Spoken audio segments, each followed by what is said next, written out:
We got some new announcements from Vin Diesel regarding the final chapter in the Fast and the Furious franchise and some of the directions that he thinks this last movie should actually take things.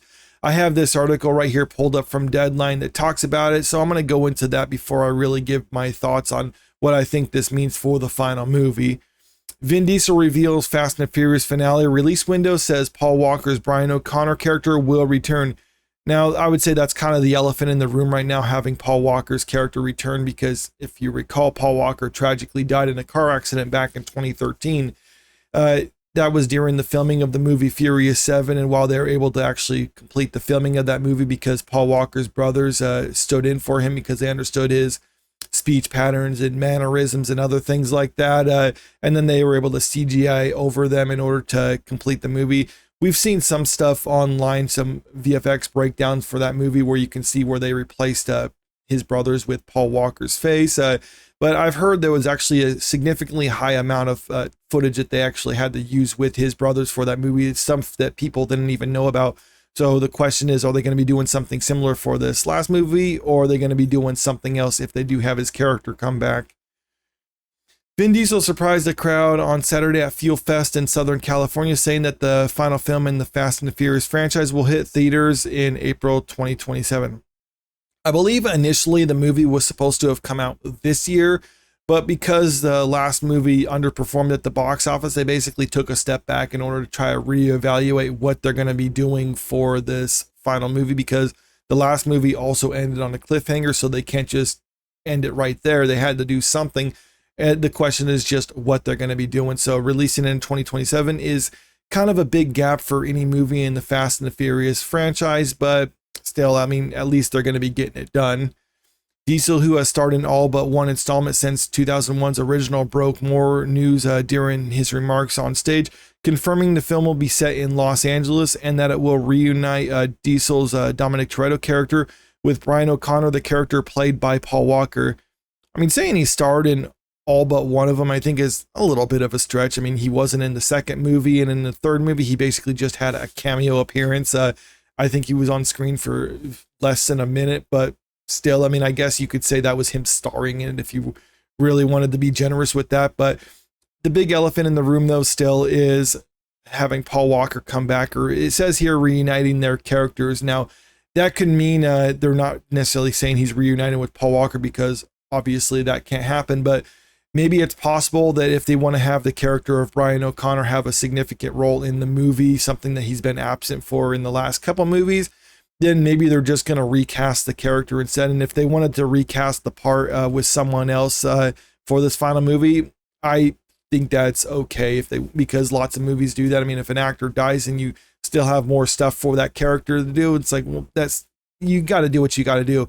But it really, at least since they didn't have a problem with using CGI for him with the seventh movie, I could see them actually doing something like that for this final movie, especially if the character isn't going to have a significant role in the movie. If it's just going to be like a scene of them together where he says that he want to have a reunion between the two characters. So if there's like a scene with the two of them together, then I think they could probably pull that off with CGI or other things like that, especially since technology has improved to the point where it probably would be very convincing. I mean, we saw something similar done, not quite to the same level, but with Val Kilmer in Top Gun Maverick, where they had to use AI to replicate Val Kilmer's voice because he's unable to speak, or he was unable to speak because of cancer.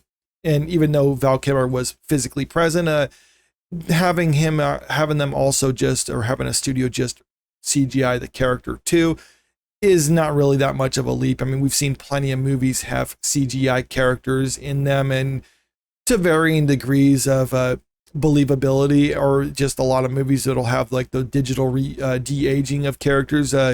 That's essentially the exact same thing. The only difference is the actor that they're de-aging is also the one that they're kind of using as a stand-in. This one's just kind of a step removed from that, where you just have, instead of the actor being the stand-in that you CGI over the character, you just have someone close to the actors, because Paul Walker's brothers were willing to help them for the seventh movie. So if the family is justly compensated and they agree to it and they volunteer to even help on the production, I personally don't see why most people should have a problem with it. If the family is okay with it, then I think the only issue people would have is whether the final results are convincing enough. And I've seen enough things in recent years with that it probably would be convincing enough. And the only reason people would know something is off is because they know Paul Walker just physically couldn't be there. Walker starred with Diesel in the original and appeared in 5 installments before he was killed in a car crash in November 2013 at age 40. Diesel had previously taken to his social media channels to urge Universal Pictures to day Fast X2, the follow-up to 2023's Fast X, which grossed $700 million plus at the global box office. And that sounds good, but the movie cost around $350 million in order to produce. And with that, they probably, when you factor marketing onto that, the movie probably needed to make around $1 billion in order to turn a profit. Obviously, that wasn't the case. And this is why I think they're kind of taking a step back from all the big extravagant stuff that they've done in the latter movies and kind of going to a return to form, which to me personally, I think that's actually a good direction for the way the book and the franchise. It starts off with more of the car culture and underground street racing. And if it ends that way, all the better. The sequel has been billed as the final film in the franchise. He had previously touted that the film should be set in Los Angeles, like in the original film. Earlier this year, in the aftermath of the devastating LA wildfires, he said keeping the production in town was vital. Los Angeles needs it now more than ever. Los Angeles is where Fast and the Furious started filming 25 years ago, and now Fast will finally return home, he wrote all of. There are currently no major films on April 2027 release date calendar. Notably, the most successful film in the franchise, 2015's Fury 7, was the only pick in the franchise to open in that month. It was the biggest opening frame for any Fast and the Furious film with $147.2 million. So on its way to a global gross of more than $1.5 billion. Now, a lot of that also had to deal with the fact that there was a lot of news surrounding that movie because it was the final movie that Paul Walker was in. So there was a lot of that press about it, and a lot of people were just wanting to watch it because that was Paul Walker's final outing in the movie.